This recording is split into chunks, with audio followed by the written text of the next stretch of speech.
Buenas noches, bienvenidos. Vamos a continuar con nuestro curso de gestión logística con el tema que mencionamos la semana pasada, gestión de almacenes.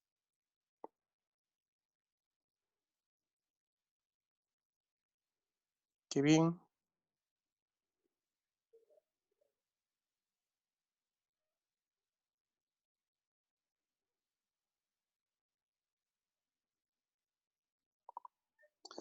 Bueno, entonces vamos a hablar de los fundamentos de la gestión de almacenes, clasificación de los materiales, el concepto mismo del almacenamiento, en qué consiste este proceso, algunos tipos de almacenes, para darnos algunas ideas, cómo se organiza un almacén, lógica, físicamente, los procesos mismos del almacenamiento, la gestión del almacenamiento y las tecnologías de la información y comunicaciones hace muchos años que estos dos conceptos están vinculados.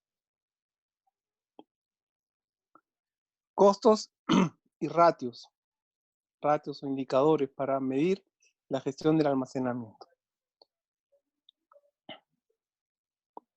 La pregunta ¿es lo mismo un depósito que un almacén? ¿Qué opinan ustedes?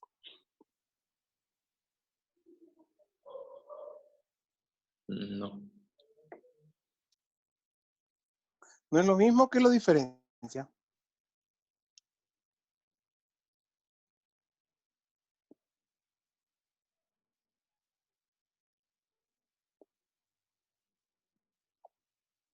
Veamos.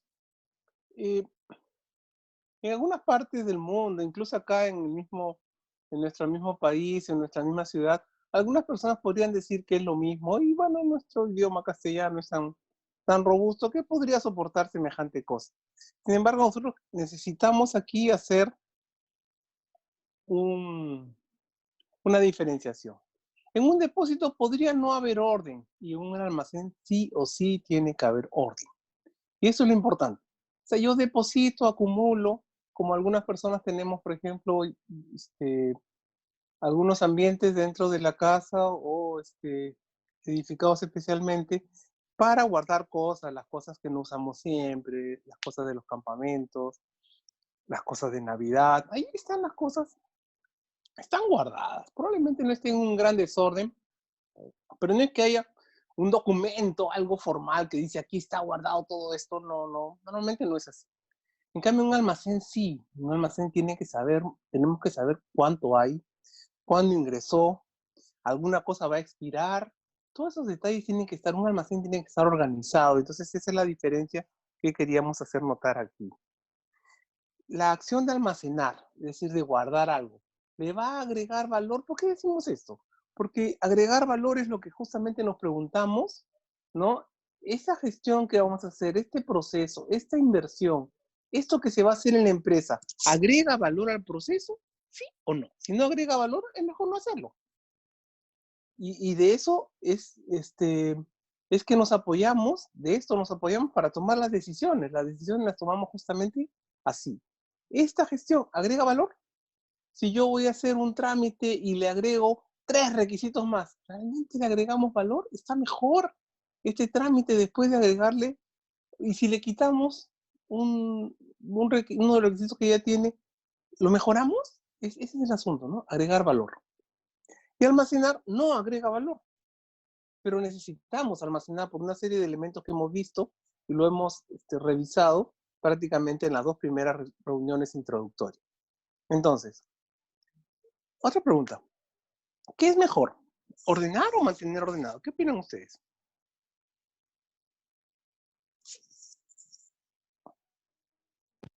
Buenas noches, profesor. Mantener ordenado, profesor. Sería mejor mantener ordenado. Algunas personas decimos, oye, ¿sabes qué? Mi escritorio yo me lo entiendo. Ahí yo tengo mi orden. Bueno, esto es justamente lo que no puede pasar cuando hablamos de un almacén. Un almacén tiene que estar ordenado. La gente trabaja por turnos, hay muchas personas que podrían trabajar en el almacén, entonces no puede ser el orden de Pepito Pérez, no, tiene que ser el orden que pueda ser trabajado por cualquier persona prácticamente, porque también en algún momento podrían ir auditores o gente del área contable, hacer una revisión, hacer cosas que entonces no puede haber pues un orden, tiene que haber orden permanente y para esto lo mejor suele ser mantener ordenado. Porque ¿qué significa ordenar? ¿En qué contexto estamos diciendo simplemente ordenar? Lo estamos diciendo en el contexto de que tenemos que hacer todo un operativo para sacar de este tremendo desorden a este ambiente, a este almacén. Y eso no debe pasar. Lo importante es que todo el tiempo se mantenga ordenado.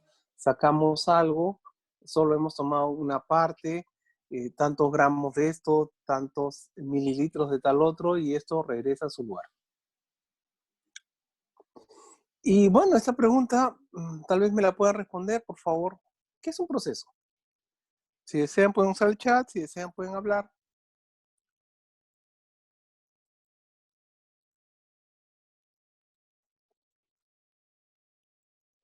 Los lunes pasa esto, ¿no? Hay que empujar un poquito el carro. Un conjunto de actividades, ¿cierto? Es un conjunto de actividades que están relacionadas entre sí, que tienen un orden entre sí, una secuencia, ¿no? Un ordenamiento, y que además, en conjunto, el desarrollo de estas actividades van a dar un objetivo, un resultado concreto.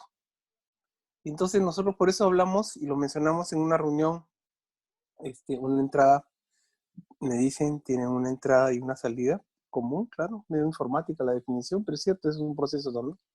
Ahora, ¿cuál es el punto acá? Nosotros hemos hablado de eficacia de los procesos. La eficacia de los procesos es lo que nosotros tenemos que tratar de elevar. Es decir, que los procesos funcionen mejor y cumplan mejor sus objetivos. Cumplir mejor el objetivo, bueno, cumplir el objetivo es de por sí la definición de eficacia, ¿no? Entonces, si este proceso tiene que tener como resultado la producción de 100 unidades, ¿no? Con este material está perfecto, eso es lo que tenemos que hacer. Pero ¿y si nosotros pudiéramos conseguir algo para que esas 100 unidades se produzcan con menos insumo? Sería perfecto también, ¿no? Estaríamos mejorando la productividad de este proceso. No la eficacia, porque el proceso está siendo eficaz porque está cumpliendo con la producción de las 100 unidades. Pero estamos mejorando la productividad. Podríamos estar mejorando el tiempo, el desarrollo. Bueno, de eso nos vamos a ocupar y mucho cuando trabajamos este tema logístico. Cualquier tema dentro de la ingeniería, ¿qué nos va a dar? Nos va a dar criterios, nos va a dar elementos. Esto es importante. ¿Por qué? Porque lo que vamos a hacer toda nuestra vida va a ser disfrutar el mejorar procesos. ¿Cómo se mejoran los procesos? Conociendo, aprendiendo más de las cosas. ¿Cómo puedo yo mejorar procesos logísticos? Introduciéndome en los conceptos logísticos, aprendiendo conceptos logísticos, y con esto yo voy a tener elementos para poder mejorar los procesos logísticos de cualquier organización.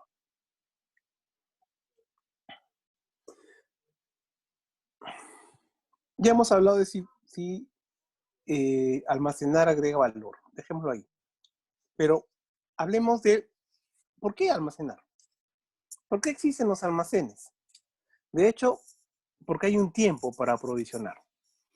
Aprovisionar significa yo compro algo. Si voy a comprar algo, podría ser que lo compre y ya está hecho, lo traigo. Puede tomar unas horas, puede tomar unos días, traerlo, depende de dónde lo traiga. Pero imagínense que yo tengo que traer algo desde Alemania y que tiene que fabricarse allá. ¿Cuánto tiempo toma fabricarse? Es decir, la producción. ¿Cuánto tiempo toma la travesía desde Alemania hasta acá? Normalmente en buque va a ser más barato. Entonces eso puede tomar desde la producción hasta que llegue a nuestra planta industrial, a nuestra empresa, depende del material que se trate, pues puede tomar 2 meses, puede tomar 3 meses. Entonces, si yo uso ese material con cierta frecuencia, va a ser conveniente que yo tenga una cantidad de ese material. Por eso es que es necesario almacenar. ¿Por qué más es necesario almacenar? Porque algunos productos, sobre todo los naturales, se trabajan según cierta, llamamos, estacionalidad. Y entonces, si las cosechas más grandes suelen ser de muchos productos en otoño, Es decir, en la época que estamos viviendo ahora, aunque estemos en cuarentena, pues si en este tiempo es que se dan las cosechas más importantes, pues ¿qué es lo que debe pasar? Seguramente que en pocos días o semanas estos productos deberían pues comercializarse. ¿Y cuándo va a ser más fácil las dos cosas, y más barato conseguirlos? En esta época. Entonces, ¿qué es lo que debe pasar? Que ahora conviene comprar. Oye, pero podría ser que yo lo compre el próximo año, en enero. Tal vez algunas empresas podrían tener el producto, ¿no? Pero va a ser mucho más caro, ¿no? Entonces, este es el asunto. La poca oferta hace que el costo para el interesado sea mayor, que el precio se eleve. Entonces, también está la fiabilidad, decimos, podríamos hablar de confiabilidad de la calidad del producto, ¿no? ¿Qué tan bueno es el material o producto? Porque, ¿qué pasa? Si yo tengo un producto que podría malograrse, ¿no? O que yo, ¿qué pasa si yo voy a tratar de empezar a producir y esto que aunque en el momento que ingresó se evaluó la calidad y estuvo bueno, en el momento que ya lo voy a usar, tengo problemas, pues yo tengo que tener stock de otra alternativa, ¿no? De otra empresa, de este mismo producto. Si es que cuando yo ya tengo confianza en un producto, entonces la necesidad de almacenar más producto se va a reducir. Si yo siempre compro este producto, que lo compro de una empresa X colombiana, y siempre compro ese producto, yo espero que siempre me entregue la misma calidad. Y si esto es fiable, entonces yo voy a tener una necesidad menor de almacenar. La necesidad de servicio al cliente, esto ya lo hemos hablado. Si yo tengo stocks, tengo cosas almacenadas, entonces, es porque necesito mantener la productividad, mantener la continuidad de la producción y mantener la continuidad de la venta. Entonces, cuando yo hablo de la continuidad de la producción, el cliente es el cliente interno, es decir, la planta. Tiene que recibir el material y para eso necesitamos tener algo almacenado. Para la venta, si es un producto para la venta, también eso va a ser directamente para quien normalmente llamamos clientes, no lo llamamos clientes externos, no simplemente el cliente. Entonces está para el cliente interno y para el cliente, o si lo quieren llamar así, cliente externo. Entonces el servicio al cliente depende de que haya algo almacenado. ¿Cuánto? Eso lo vamos a ver en la próxima clase. Pero hoy estamos viendo que es necesario. Entonces los almacenes son necesarios también porque eventualmente se puede presentar una oferta, ¿no? Y cuando dice economía de escala, es que quiere decir que de pronto este producto que nosotros siempre compramos, ¿no? Lo compramos como a 10, pero nos ofrecen vendernos a 5, siempre y cuando en vez de comprar las 200 que compramos siempre, ¿no? Compremos 1000. Si este producto no se deteriora, la empresa tiene la cantidad de dinero y lo usa con mucha frecuencia este material, tal vez valga la pena comprar esas 1000. Pero ¿y dónde las guardamos? Ah, bueno, hay que tener una posibilidad de almacenamiento. Entonces esos 5 criterios, ¿no? Son muy importantes para entender por qué es necesario tener almacenes, ¿no? La pregunta estaba planteada como ¿por qué almacenar? Pero esta es la razón de ser de los almacenes. Los materiales, hay muchas formas para clasificarla y tampoco hemos agotado todas las formas de clasificar acá. Pues aquí está.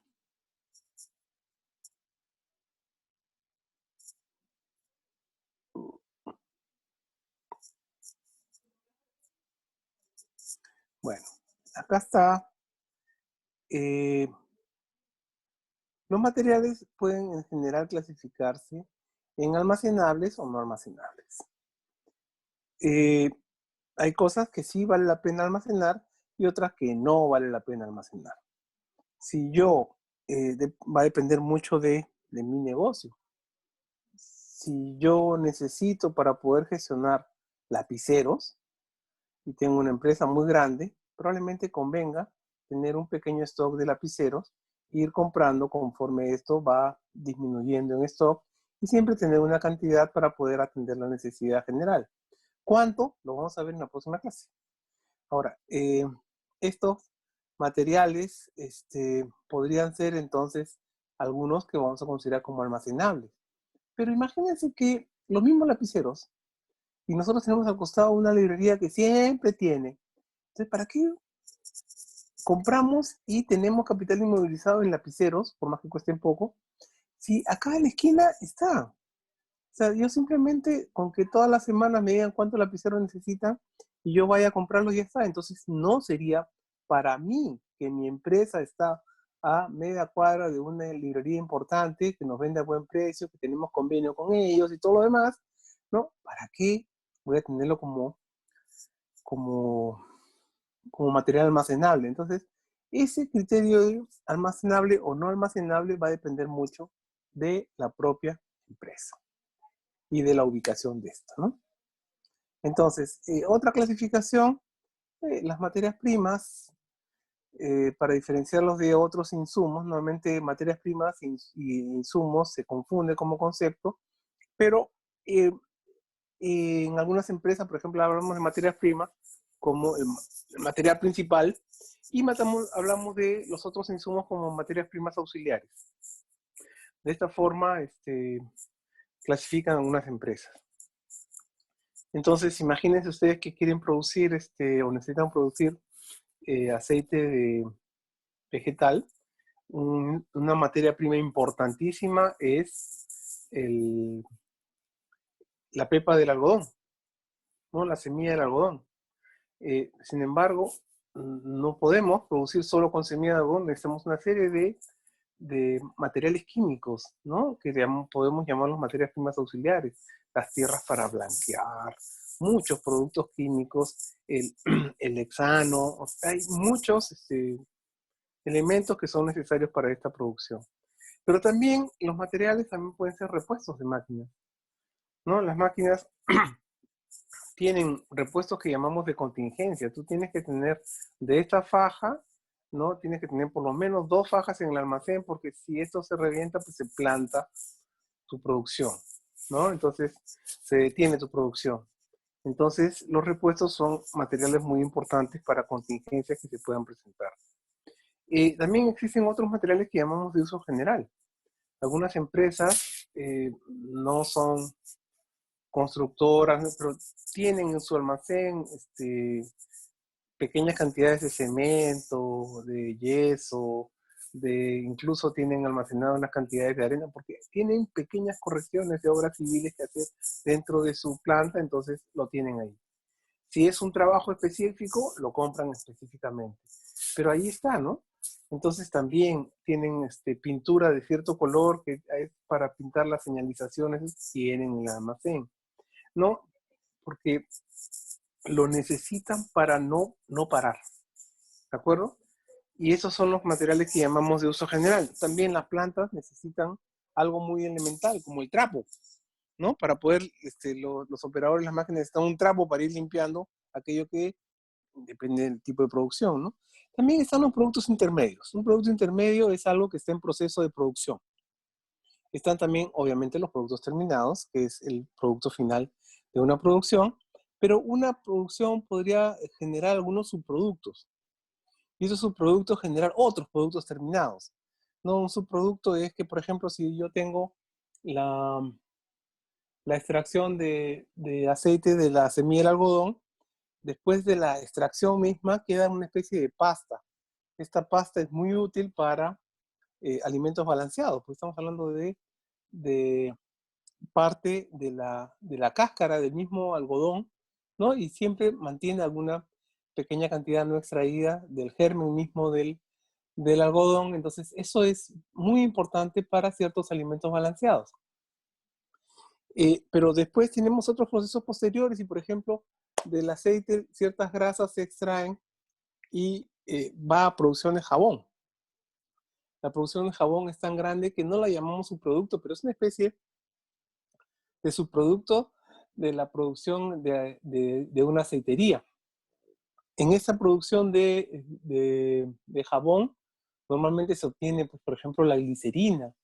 La empresa no está interesada en producir glicerina, su producción más importante es jabón, pero le va a quedar un subproducto que igual lo va a poder o vender para que alguien lo envase y lo venda, o envasarlo y venderlo, como glicerina.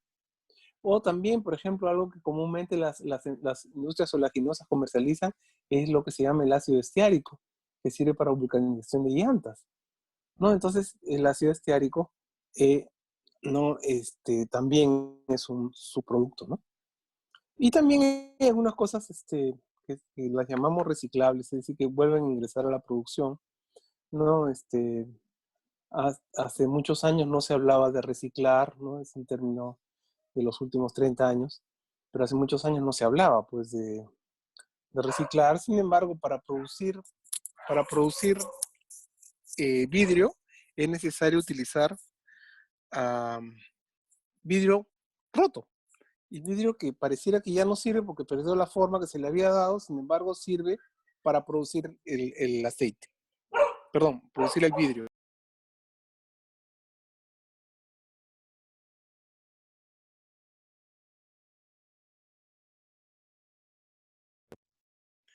Bueno, la perrita se emocionó y estaba ladrando.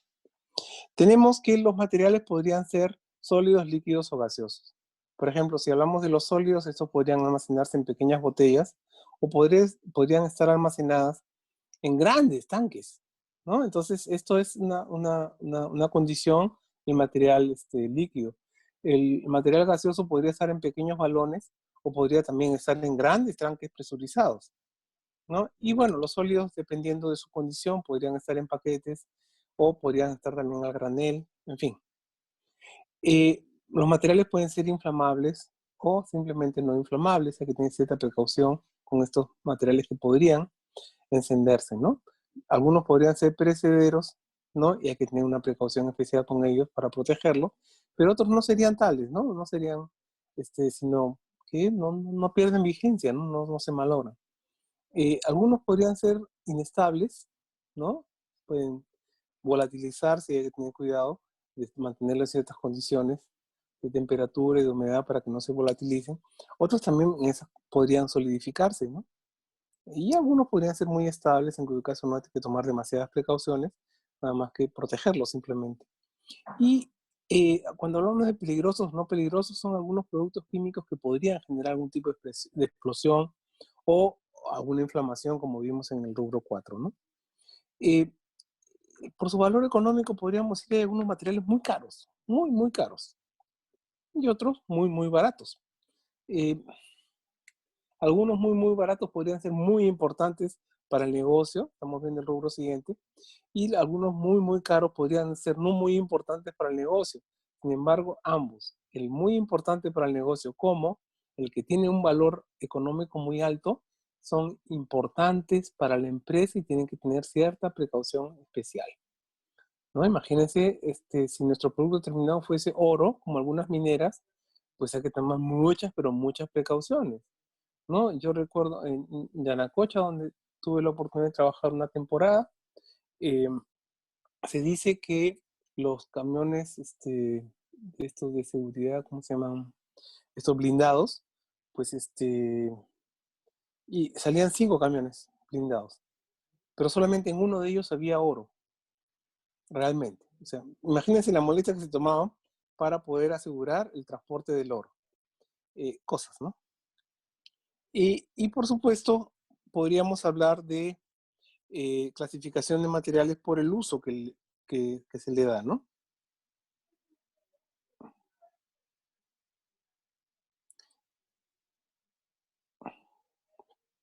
Algunos materiales, por ejemplo, son importantes porque consumimos con mucha frecuencia. O podría ser, como el caso de los repuestos, estar presentes por una contingencia. Algunos materiales se consumen con frecuencia y otros no, están ahí durmiendo en el almacén años de años. ¿Por qué? Cuando compramos una máquina, el fabricante dijo, estos repuestos sí o sí tienes que tenerlos. Y vinieron con la máquina. Entonces pueden estar años estos repuestos en el almacén y no son obsoletos, no estamos equivocados de tenerlo en el almacén. Lo que sería el gran error sería vender la máquina y no venderlo con los repuestos. Eso sería una gran falla, ¿no? En fin. Cuando almacenamos, hay ciertas condiciones de temperatura, humedad y seguridad. no estamos mencionando algo que es tan básico como que asumimos que muchas veces la gran mayoría de los productos deben estar am, protegidos por lo menos por un techo, ¿no? Sin embargo, hay otros materiales que podrían estar a la intemperie, ¿no? Entonces, esto es las condiciones del almacenamiento. También podemos hablar de unidades de medida. Nosotros podría ser que hay cosas que compramos por tonelada, pero despachamos por kilos, ¿no? A veces ciertos materiales textiles se compran por kilos, pero se despachan por metros, ¿no? Hay muchos elementos que podrían confundir un poco, pero esto es muy importante. Cuando almacenamos, tenemos que tener muy, pero muy claro lo que son las unidades de medida. Algunas unidades de medida, por ejemplo, algunas compras, no sé, pues británicas podrían venir en libras, ¿no? Y nosotros debemos trabajarlo en kilos, ¿no? En fin.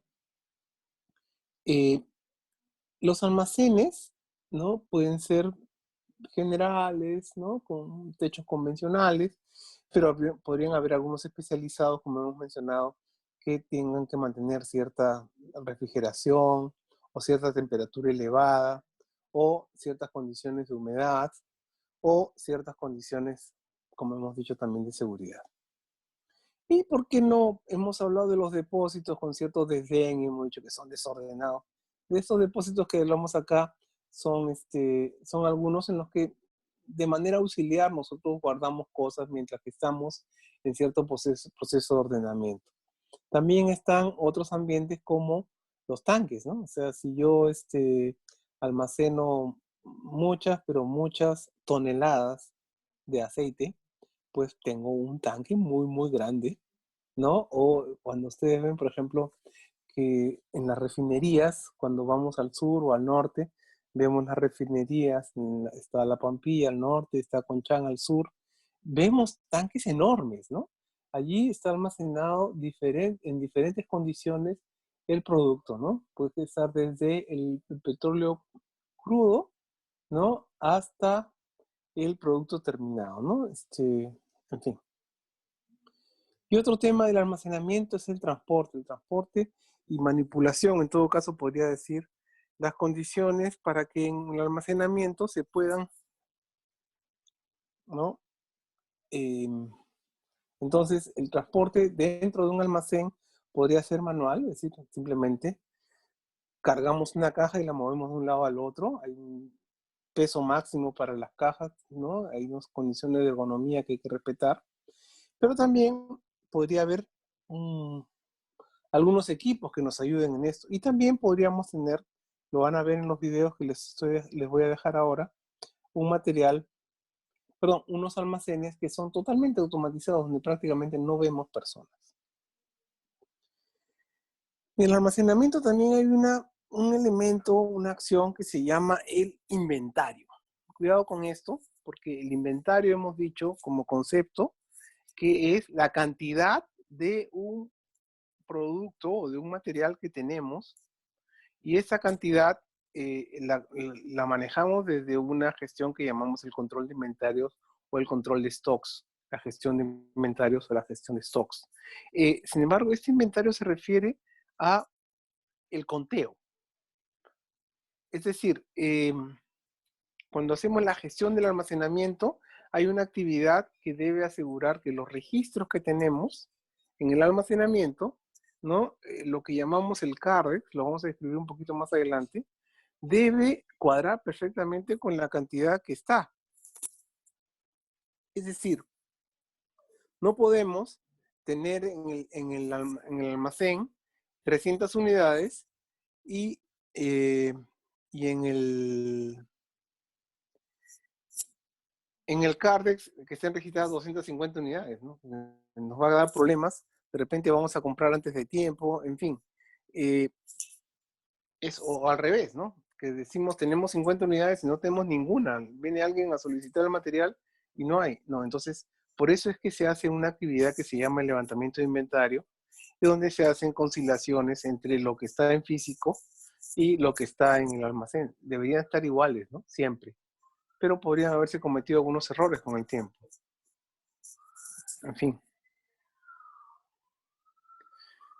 algunos tipos de almacenes. Hemos mencionado brevemente algunas de estas cosas ya, pero cuando hablamos de almacenes en la gestión de producción, hablamos almacenes para materias primas principales. Y yo tengo una vivencia muy clara de esto, porque las materias primas principales a veces no están literalmente almacenadas, sino que están libres, expuestas, están a la intemperie.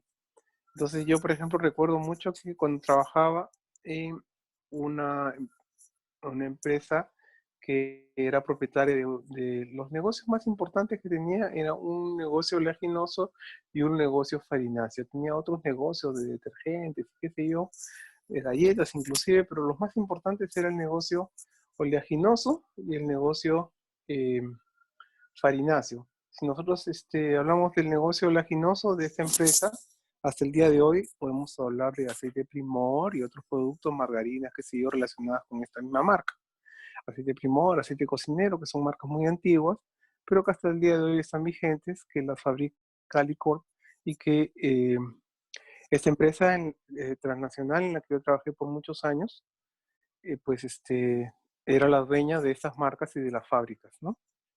Y también hacía toda la comercialización. El tema es que yo visitaba las fábricas por mi trabajo, yo era analista de sistemas, ¿no? Veía temas de sistemas de información para la industria, yo soy ingeniero industrial. El tema es que íbamos a la planta que estaba en el Callao y para estacionar el carrito teníamos que buscar un espacio, sobre todo en las épocas de marzo, abril, mayo, junio. ¿Por qué? Porque las canchas estaban ocupadas por la semilla de algodón. Los espacios de estacionamiento, algunos estaban ocupados por la semilla de algodón. Y obviamente eso era pues cerro de cerros, literalmente cerros de semilla de algodón. Pero también cuando iba a la Ferinácea tenía el estacionamiento, era el más perjudicado ahí porque era un poquito menos grande, muy grande era la oleaginosa, y ahora es más grande todavía porque se ha fusionado con otras empresas. Pero la farinácea, el trigo, la semilla del trigo estaba expuesta a la intemperie. Los estacionamientos, todo estaba ocupado y habían espacios especiales que no eran estacionamientos, sino que estaban dedicados a esto. Pero la anécdota con esto es que se invertía en el almacén, siempre habían escobas. ¿Y para qué habían escobas?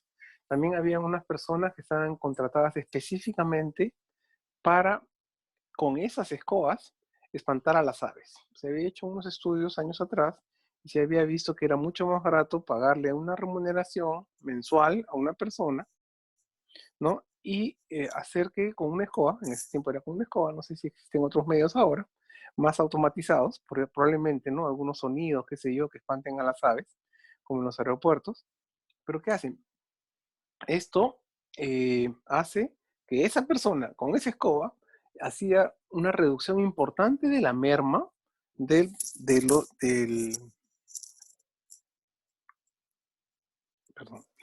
una reducción importante de la merma, porque mermaba mucho la semilla, perdón, bueno, en este también semilla del trigo, ¿no? Cuando simplemente se dejaba que las aves hicieran lo que quisieran, ¿no?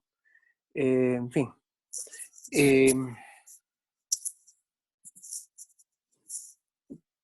Esas son las materias primas principales, las auxiliares son muy importantes. Allí es donde normalmente se hacen los estudios de capital inmovilizado. Y ahí les voy a contar más adelante una anécdota importante respecto al capital inmovilizado en materiales auxiliares, que estaban alrededor de $1,500,000 en material auxiliar en la oleaginosa, ¿no? Y material de envasamiento, ¿no? O sea, cuando hablamos de material de envasamiento estamos hablando de los celofanes, de las etiquetas, normalmente ya estampadas, pero muchas veces también se almacena el celofán sin estampar. ¿Por qué? Porque se va a enviar a estampar. Entonces se compraba el celofán, se importaba el celofán y se mandaba a la estampadora. Y la estampadora obviamente devolvía había todo un seguimiento de este proceso.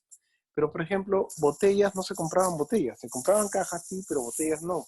Porque las botellas con las propias extrusoras de la empresa se hacían las botellas. Las botellas, las tapas blancas y las tapas de color. Todas las tapas se hacían a veces son blancas, otras son amarillas, en fin. Este es el tema y las extrusoras de la empresa fabricaban estas pequeñas tapas y por supuesto las botellas. Entonces, ¿qué es lo que se almacenaba como producto de almacenamiento? El cloruro de polivinilo, es decir, el PVC, el compuesto PVC. Este material es el que se usa en las máquinas extrusoras. Ustedes busquen extrusora, van a enterarse de un tema muy interesante si es que en este momento todavía no lo conocen. En fin, extrusoras también, por ejemplo, hay en lo que es fabricación de cables. Los cables normalmente tienen un aislamiento, que es un forro de plástico. Entonces también las extrusoras, la trefiladora estira el cable, ¿no? Y la extrusora que hace lo forra. Y entonces ya tienen fabricados los cables estos. Algunos con filamentos delgados, combinaciones de estos como los cables de red, por ejemplo.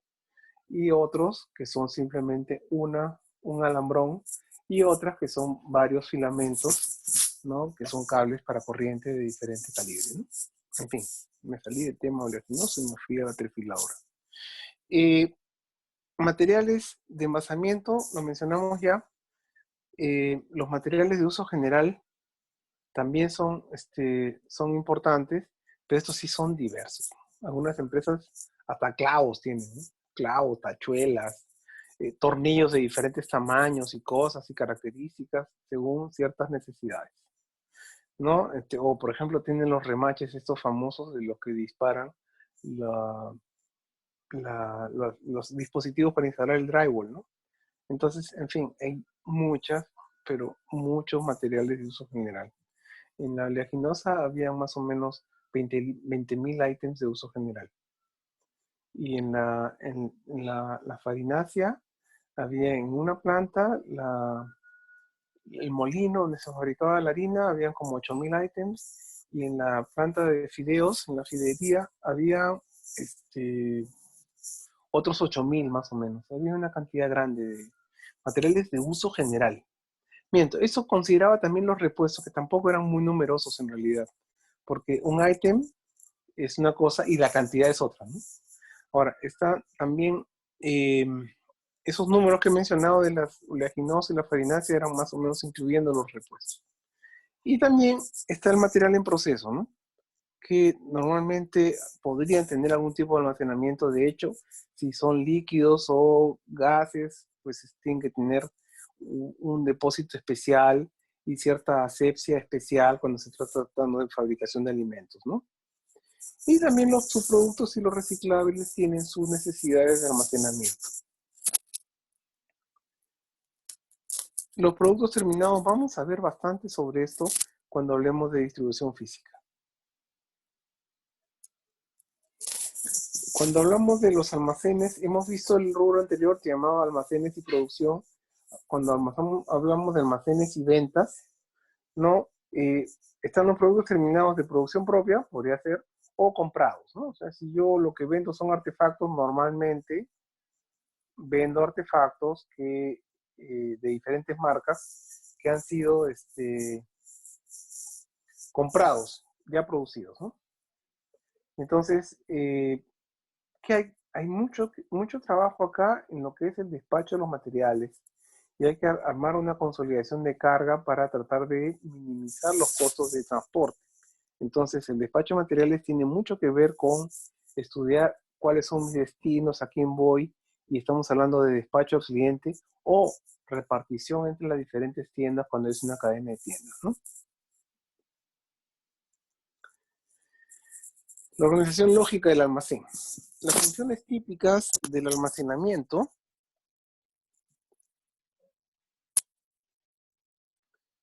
alguien ha escrito acá en el chat.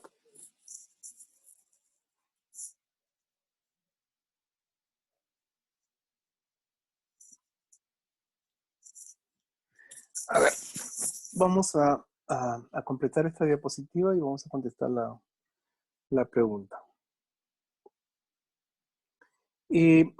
Cuando nosotros hablamos de las funciones típicas dentro de un almacén, son las funciones de las personas que trabajan en el almacén. Las personas que trabajan en el almacén son el jefe de almacenamiento, el responsable de reposición, que es quien maneja la cantidad, pide, se va a acabar esto, vamos a pedir, o necesitamos para dentro de 3 meses esto, aunque todavía tenemos. ¿De acuerdo? Ese es el punto, ¿no? Entonces nosotros tenemos el transporte interno, hay una persona a cargo de esto. Y es importante que esa persona tenga todo lo necesario para transportar un cargador frontal, pero también los equipos de manipulación, de manera que los materiales no se dañen, ¿no? Esas personas tienen cierto nivel de especialización, porque además también tienen que conocer mucho, sobre todo de seguridad y salud en el trabajo, ¿no? Evitar los accidentes. Imagínense que estas personas no tengan una buena capacitación, ¿no? Podrían realmente generar no solamente accidentes con las personas que transitan por las plantas, sino también deteriorar materiales, ¿no?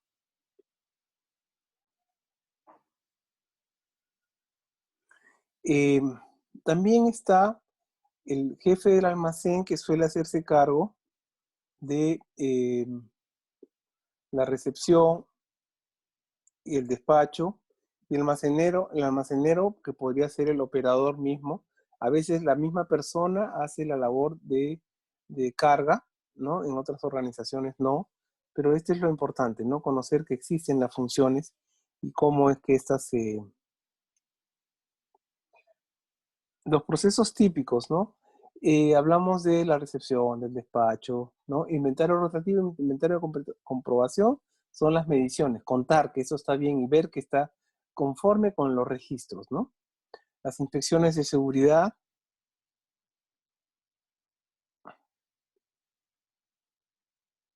Las inspecciones de seguridad, también está la famosa atención fuera de horario, eso es típico para los almacenes de repuestos.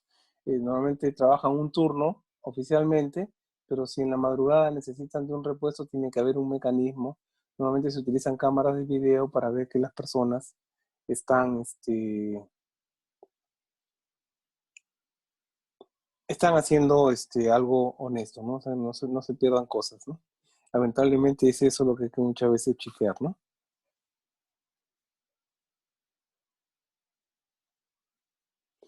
Bueno, el transporte, ya lo hemos dicho, y lo vamos a trabajar en distribución física, hay que tratar de minimizar los costos, minimizar los recorridos, los tiempos, ¿no? Veamos la organización. Hasta acá hemos visto la organización lógica, empezando por las funciones, pasando por los procesos típicos, y ahora vamos a ver el tema del soporte TIC muy rápidamente. Un ERP. ¿Quién me dice qué es un ERP? Por favor. No se peleen por participar.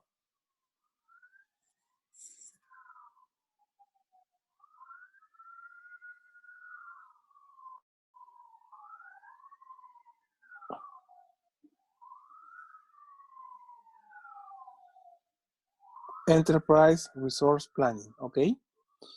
Es un planeamiento, un sistema para planificar los recursos empresariales. De hecho, es un sistema integrado, ¿no?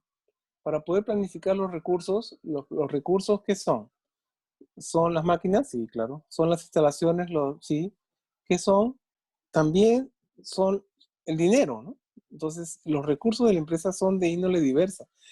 Tratamos de que las personas no seamos considerados como recursos, pero en buena cuenta es una fuerza laboral la que está funcionando, ¿no? Entonces, todo esto tiene que conversar y tiene que estar. Entonces, la mejor forma es tener un sistema integrado que permita hacer esto. Por eso es que los ERP, que son los sistemas integrados grandes, ¿no? Amplios, que cubren todos los aspectos de la empresa, pues están justamente pretendiendo integrar la información de toda la empresa para poder realmente hacer una planificación eficaz de los recursos, ¿no? Entonces, también están los ERPs que normalmente se implementan en las empresas, pero también están los dispositivos para recolectar datos y los dispositivos de seguridad, ¿no? Entonces, hay restricciones, claro. Cuando hay limitaciones, lo más importante es conocerlas para poder gestionarlas, ¿no? Si yo sé que tengo topes, ¿no? Y tengo ciertas, imagínense ustedes que yo no, la altura de este almacén que estamos viendo en la foto, y que yo no tenga un equipo para, nada más que un equipo para hacer para subir los materiales hasta estas ubicaciones, pues me valoro el equipo y lo que tengo ahí arriba no lo puedo bajar, ¿no? Entonces, esto es un tema que necesitamos nosotros conocer en general, nuestras limitaciones para poder ir a... Tengo también el tema del ordenamiento. Es importante que los, mate- los materiales tienen que estar ubicados. Claro, sí, en la anaquel 17, en la columna A, el número 18, pues ahí está ubicado el material X que necesitamos. Pero ¿sabes qué? Ese espacio se llenó y entonces también está en el anaquel 21. Eso informatizado funciona perfectamente. A mano también, años atrás han tratado de hacerlo andar y las empresas muy ordenadas lo han podido hacer. Entonces, esto es manejar ubicaciones. Los catálogos internos tienen que tener descripciones muy completas, muy extensas, y eso se maneja incluso a veces con links con el fabricante, ¿no? Los estudios de las frecuencias también es parte del ordenamiento del almacén. Si yo tengo una información que me dice qué ítems son los que más se mueven, tal vez convenga, ¿no? Si es que las distancias son muy grandes, que estos ítems estén más cerca de los ingresos de los lugares de despacho. Esto es importante, ¿no? También está el tema de algunos requerimientos especiales, como hemos mencionado, de temperatura, ¿no? De humedad, de seguridad. Estos requerimientos especiales también deben ser atendidos en lo que llamamos el rubro ordenamiento del almacén. El almacén, las infraestructuras, los edificios suelen ser los que necesitamos que se aprovechen al máximo. Y entonces, ¿por qué? Porque suele ser lo más costoso la infraestructura, ¿no? Los terrenos, o sea, si nomás no podemos crecer en un momento dado. Entonces, una empresa tiene que aprovechar al máximo estos espacios y para eso también hay herramientas dentro de los almacenes y eh, medios para optimizar la manipulación. También tiene que haber algo que me simplifique los recorridos internos, ¿no? Todo esto es parte de eso que estamos llamando organización lógica. Hablemos de los procesos de almacenamiento, ¿no? Cuando hablamos del proceso de compra, obviamente el proceso de compra no tiene que ver con el almacenamiento, pero el almacenamiento no es la parte más importante. Sin embargo, cuando la orden de compra se gira, ya está acordada la compra con el proveedor, ¿qué pasa? Hay que avisar. Hay que avisar que va a llegar. ¿A quién le avisamos? Al almacén. También a quién le avisamos a seguridad, para que ellos sepan que tienen que recibir. La empresa tal va a venir tal día con su camión, y si además a eso se le da la información de va a ir el vehículo de tal placa con el conductor de tal nombre, pues mejoramos las condiciones de seguridad para esto, ¿no? Después de que se avisa, pues pasan unos días, semanas, no sé, y llega el material, ¿no? Pero también muchas veces es necesario el control de calidad. Cuando ya ha ocurrido esto, ¿qué pasa? Hay que registrar, ¿no? Cuando ya está registrado, perdón, ya se hizo el control de calidad, se hace el registro y se avisa, ¿no? Se avisa a los usuarios de este material o a quienes pidieron este material, depende si es de uso continuo o es de uso especial, ¿no? Pues la empresa puede comprar miles de cosas, pero una tarjeta de video especial para la laptop tal, que es la única que esa característica, pues puede llegar, y cuando llega hay que avisarle al técnico de soporte para que vaya a recoger esta, esta tarjeta y pueda reemplazar en el laptop de esa que está esperando para reparar. En fin, eso. cuando hablamos de registro, está el Cardex, ¿no? El Cardex es la herramienta de registro. Antiguamente eran cartones, ¿no? Hace muchos años, ¿no? No miento, la primera herramienta de Cardex cuyo desarrollo yo participé directamente, estoy hablando del año 81, y no era el primero que se hacía de esta forma. Es por años, o sea, más de 40 años que tenemos Cardex en línea, ¿no? Oye, pero recién en el 80 se inventaron y se difundieron las PCs, pero es que antes estaban los mainframes, ¿no? Por muchos años, no estamos hablando de nada novedoso para ese tiempo, ¿no? Entonces, en fin. Sí, es cierto, ¿no? En ese tiempo del mainframe, pues la comunicación en línea, pues no te daba el pantallazo directo, sino que empezaba a avanzar línea por línea y uno tenía que esperar un poco, ser paciente, ¿no? Pero en esto estaba el registro diario de todos los movimientos y todos los días había que hacer unos elementos de chequeo para cerrar el diario y cerrar el mes y hacer la valorización. Es importante porque esto le da un output a la parte contable para que se valorice el material. Se utilizan promedios, cosas que vamos a ver por ahí un poco en detalle. Cuando la salida es porque se va a consumir el material o se hace porque hay un vale, alguien firmó un vale, autorizó la salida de cierto material, o simplemente este vale es automatizado y se hace porque la producción necesita de estos materiales y se hace todo un pedido de manera automática que ni siquiera median papeles, ¿no? Pero siempre el concepto es el vale de materiales. Se hace la salida y se hace la entrega, ¿no? O se entrega personalmente a quien se acercó al almacén o se lleva hasta la planta, dependiendo de qué se trata, ¿no?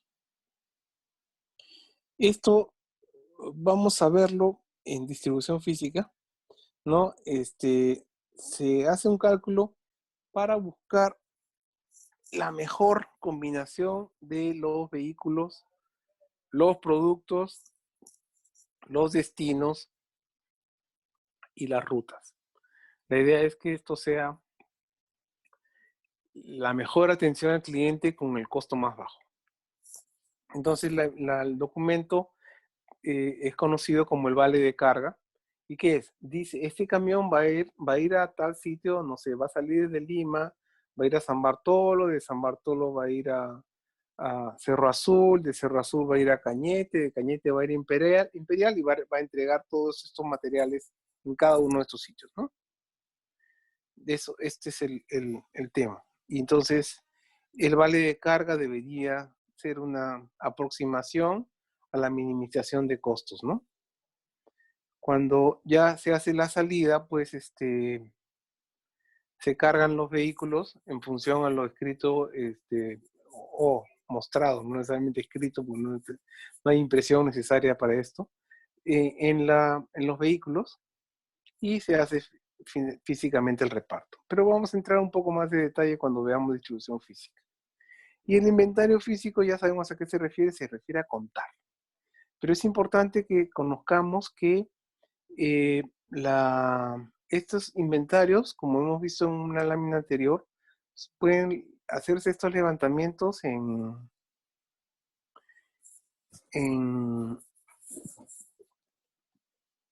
con el almacén abierto, ¿no? A veces tenemos la idea de que sí, cerrado por inventario, puede ser. Pero eso puede ser pues, para un almacén que tiene pues 100, 200, 300 ítems y que bueno, tiene cantidades pequeñas, quién sabe.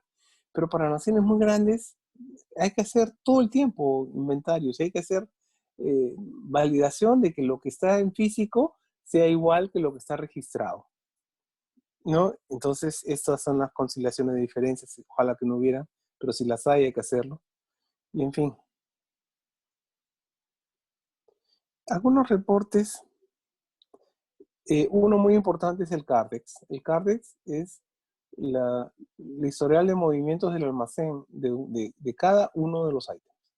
Es decir, ahí dice cuánto ingresó hace tantos meses, cuánto se fue retirando, cuándo ingresó nuevamente, cuánto ingresó nuevamente, y así es la evolución de todos los movimientos por cada ítem. ¿no? Y también existe lo que se llama el CAR desvalorizado, normalmente es un proceso mensual. Y ¿por qué? ¿Qué pasa? Que lo vamos a ver también, pero no el costo se uniformiza, porque como ingresaron de diferentes precios algunos materiales, pues el precio se va ajustando por lo que va ingresando y la salida es un promedio. Entonces, esto lo vamos a explicar con más detalle, pero no quería dejar de mencionar de manera general estos procesos de almacenamiento. El levantamiento de inventarios, ya lo hemos descrito más o menos, debe hacerse muchas veces, ¿no? En almacenes muy grandes, sobre todo, con el tema activo. Entonces, tengo items de discreta rotación. Esto también es importante, ¿no? Tenemos que a veces los items se convierten en obsoletos si no nos damos cuenta. Entonces, si nosotros sacamos con cierta frecuencia el material que se mueve poco, podría ser que detectemos algunos obsoletos. Es cierto que la obsolescencia también es un concepto importante que nosotros tenemos que tener en cuenta cuando manejamos almacenes y un repuesto que puede estar totalmente nuevo puede convertirse en obsoleto simplemente porque ya no está, ya no es necesario. Algo es obsoleto porque ya no es útil. Si se cambia el logo de la empresa y tenemos cajas con logos antiguos, ya se convierten estas cajas en obsoletas, ¿no? Entonces, de eso es el tema de y el tema de discreta rotación puede servir, ¿no? Para buscar algunos ítems de esto, pero muchas veces lo que hacemos es detectar, por ejemplo, los repuestos. Y los repuestos tienen que estar ahí porque están las máquinas, ¿no? Entonces, en fin. También está el ABC, es decir, la regla de Pareto, ¿no? La regla de Pareto es importante, ¿no? Perdón.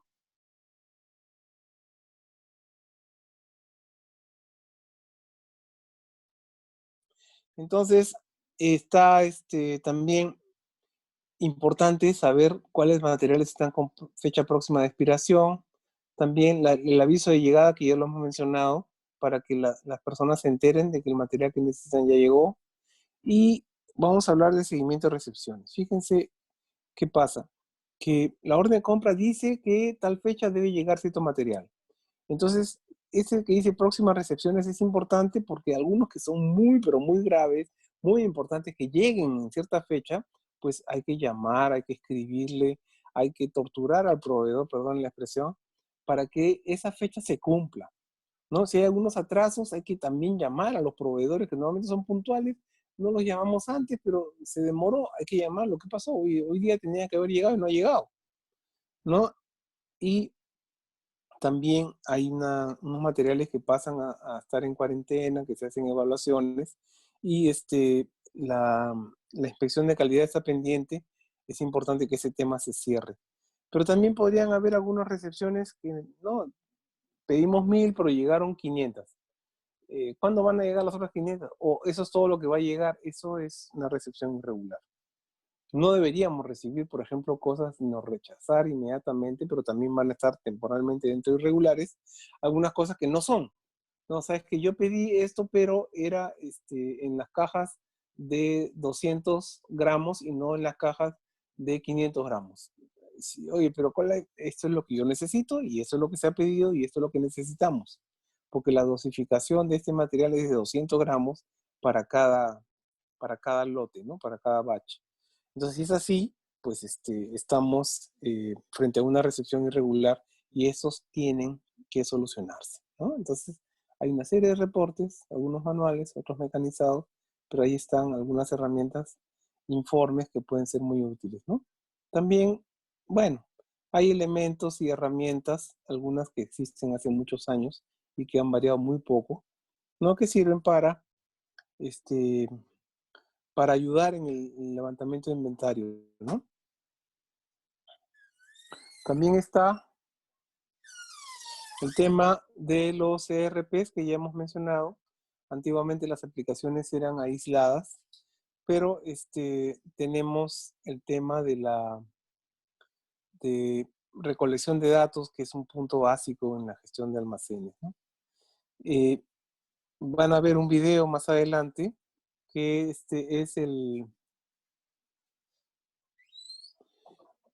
el tema del almacén automático, que prácticamente van a ver cómo opera sin que haya personas operando, ¿no? Hay otras aplicaciones logísticas que vamos a ver un poquito más adelante. El CRM, ¿no? El Customer Relationship Management, que es justamente la atención al cliente. El Bill of Materials y el Material Requirement Planning. Estos los vamos a ver. El CRM lo vamos a ver en distribución física. El Bill of Materials y el Material Requirement Planning lo vamos a ver en el tema inmediatamente siguiente, que es la gestión de inventarios.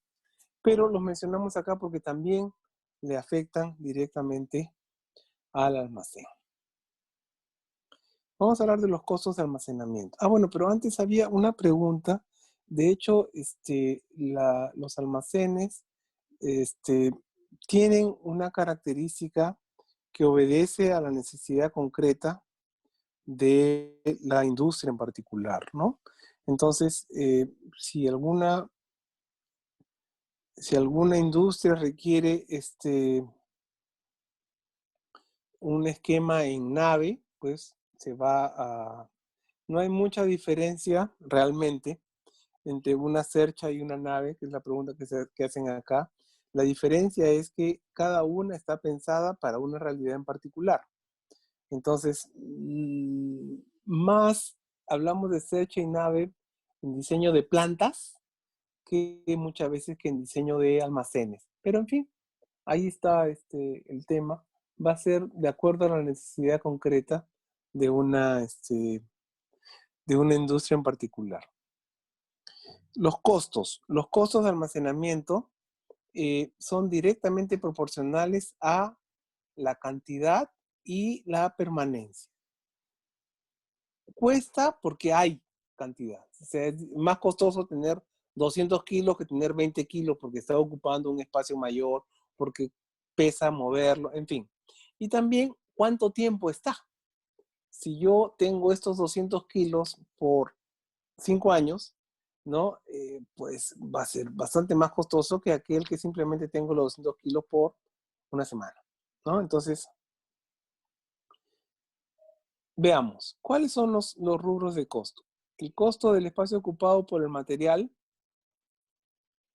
es lo que estábamos diciendo, un poco el tiempo, la permanencia, están directamente relacionados con eso. Pero también el equipamiento. Es decir, si yo tengo que tener por una temporada larga un material que requiere ser refrigerado, pues obviamente me va a costar más, ¿no? O que tengo que mantenerlo en ciertas condiciones de humedad, lo mismo. Las aplicaciones, el equipamiento, esto, bueno, tienden a ser costos cada vez más bajos, enhorabuena, pero existen, ¿no? Y también las primas de seguro por robo, por incendios, también tienen que ver con cuál es la cantidad y cuál es la permanencia, ¿no? El tema de manipuleo, acarreo, la obsolescencia es el costo neto de las pérdidas por obsolescencia, es decir, todo aquello que nosotros hemos dejado que se convierte en obsoleto, pues está mal. Entonces nosotros tenemos que hacer todo lo posible para que no haya obsoletos, para que los obsoletos se liquiden, se vendan oportunamente o mejor todavía se usen normalmente dentro de la producción o dentro de lo que sea necesario, ¿no? Y el costo de deterioro sí es un tema directo del almacén. Si alguien manipuló algo, dejó caer, si algún anaquel antiguo se cayó, ¿no? Se destrozó, ¿no? Y hemos perdido materiales, pues obviamente es una responsabilidad directa del almacén, ¿no? Entonces, todos estos costos son los que nosotros tenemos que tratar de que sin que se perjudique la calidad del servicio, ¿no? Sean lo menos posible, ¿no? Siempre el costo más bajo posible. Entonces, la suma de todos estos es el costo del almacenamiento. Y la suma del almacenamiento de un ítem es la suma de cada una de esas partes para ese ítem. Entonces, si nosotros tenemos vamos a ver el costo de almacenamiento total es simplemente CA si es CA sub I, es el costo del almacenamiento de un ítem. Y también tenemos el valor del stock promedio de toda la organización. Entonces, nosotros podríamos estimar el costo de almacenamiento de un ítem simplemente por el producto de el costo de almacenamiento general y prorratearlo de acuerdo al valor promedio del stock de un ítem y el valor promedio del stock de toda la organización, o sea, el total. El caso en esto es que lo que nosotros tratamos de minimizar siempre son los costos totales. Esto es un concepto muy claro que tenemos que tener, ¿no? Ahora, ¿qué debemos mejorar en un almacén? Eso tengámoslo en cuenta siempre, por favor. Los altos costos tenemos que minimizarlos. Oye, pero yo necesito que este almacén tenga un riel especial para poder desplazar y eso podría tener una inversión más o menos grande. La inversión se justifica como tal para que valga la pena, ¿no? Entonces, si no se justifica la inversión, pues simplemente no se invierte. Si esa inversión no va a agregar valor, no, puede ser muy bonito, automatizado, perfecto y todo lo demás, pero ¿para qué lo hacemos si no le agrega valor realmente? O el resultado del análisis costo-beneficio es negativo. Esto es, ¿no? La calidad de atención al cliente también es algo que siempre debe mejorar. Y el usuario o el usuario es cuando hacemos, o el cliente, usuario o cliente interno es lo mismo, es el que está dentro de la empresa, y el cliente normalmente es el concepto para el cliente externo, como lo hemos dicho hoy mismo. Entonces, tenemos que mejorar altos costos, la calidad y también la productividad. ¿Qué es la productividad?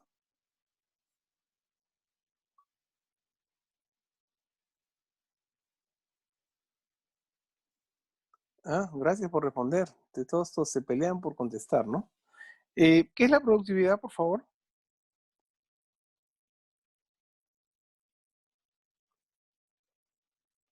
Relación entre outputs e inputs. Pero ¿qué outputs y qué inputs estamos hablando? Es la relación entre los resultados y los recursos. ¿De acuerdo? Entonces, esta es la relación importante. Quiere decir que si yo tengo un resultado mejor con el mismo recurso, estoy mejorando la productividad. Si yo tengo con más recursos, ¿no?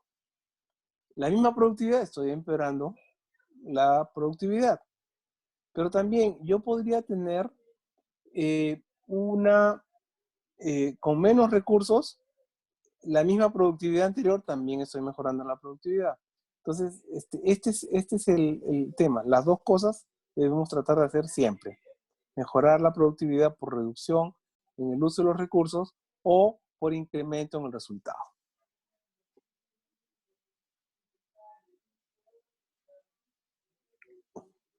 Cuando hablamos de indicadores, estamos hablando de ratios o elementos que nos permitan medir si estamos mejorando o no.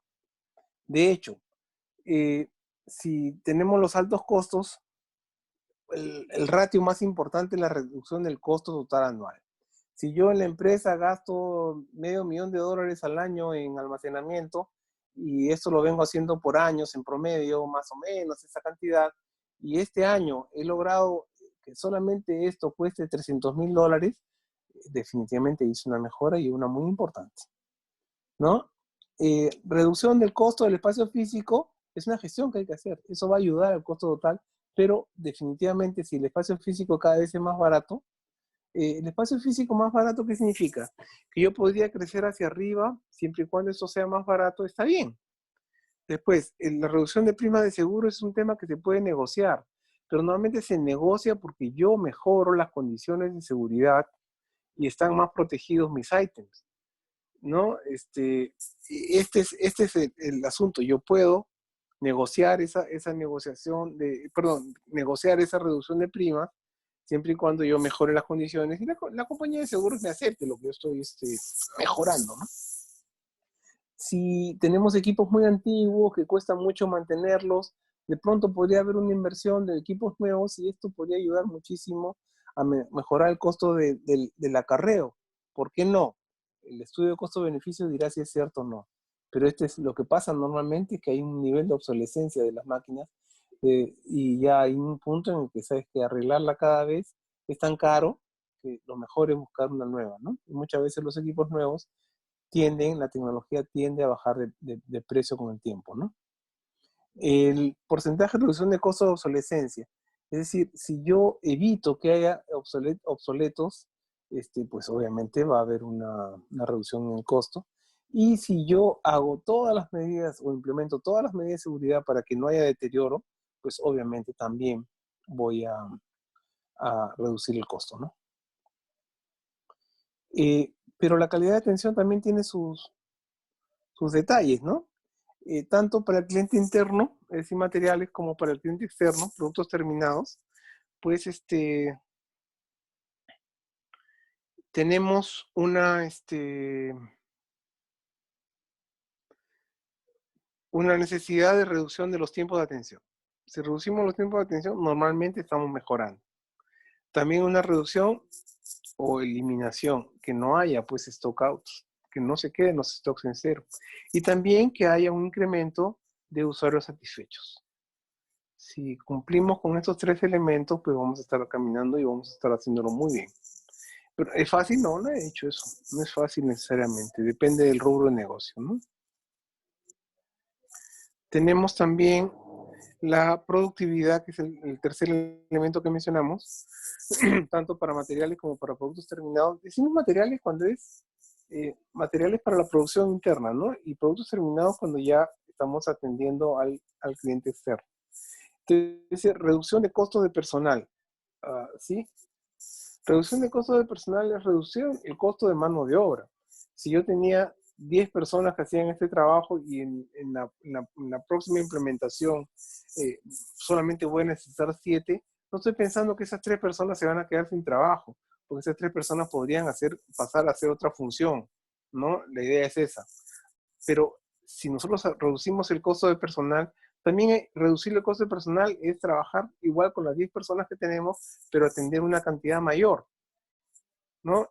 Si es que esto realmente es viable, porque la nueva implementación que hacemos, porque podrían ser más equipos también, ¿no? Habría que ver si es que esto realmente funciona.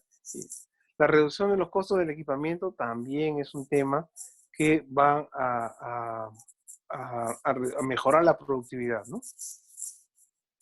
Entonces, no sé si hay alguna pregunta más, pero yo acá tengo para que vean unos videos. Estos son a menos de 20 minutos. Entonces, no sé si alguien quiere hacer alguna pregunta.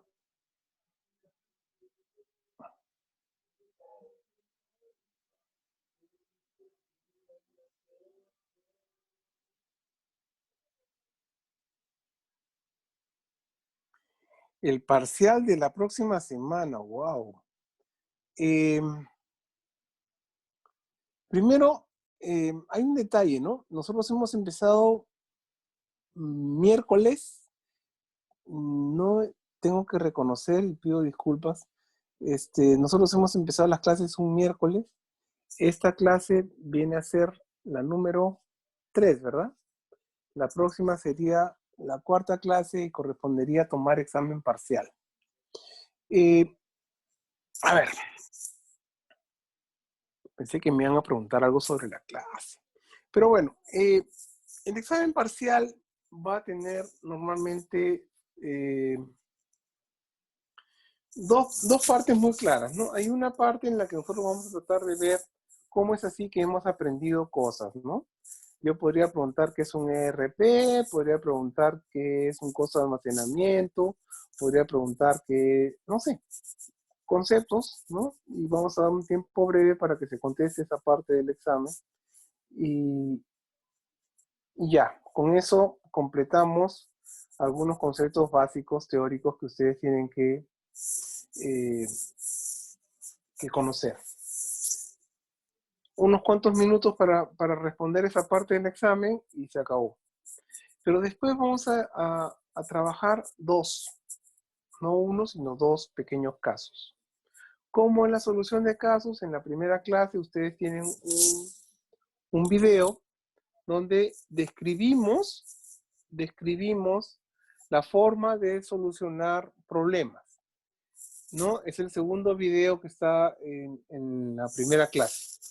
Entonces, allí, y además, hemos trabajado allí, en ese video se trabaja un ejemplo de solución de caso. Entonces, eso es lo que hacemos. Yo les voy a plantear dos casos sobre los temas que hemos visto hasta el momento, que son, bueno, los conceptos generales, seguramente no. Probablemente los dos casos tengan que ver con gestión de almacenes. Y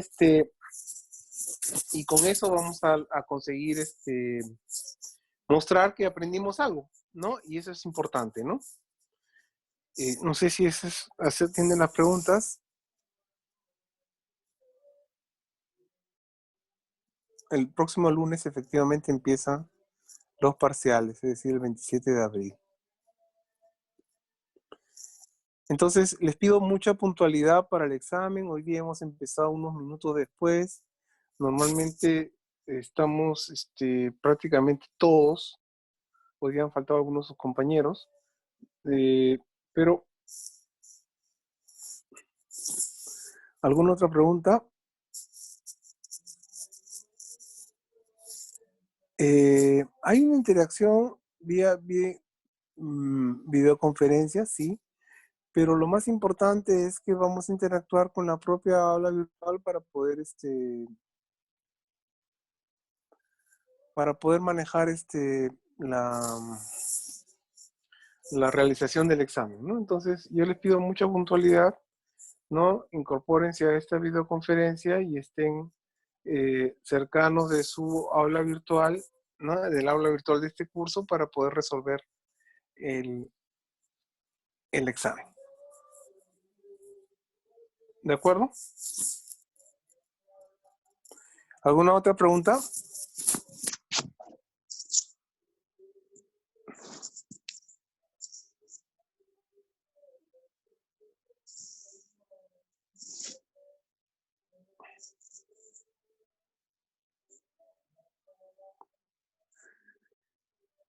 Bueno, entonces,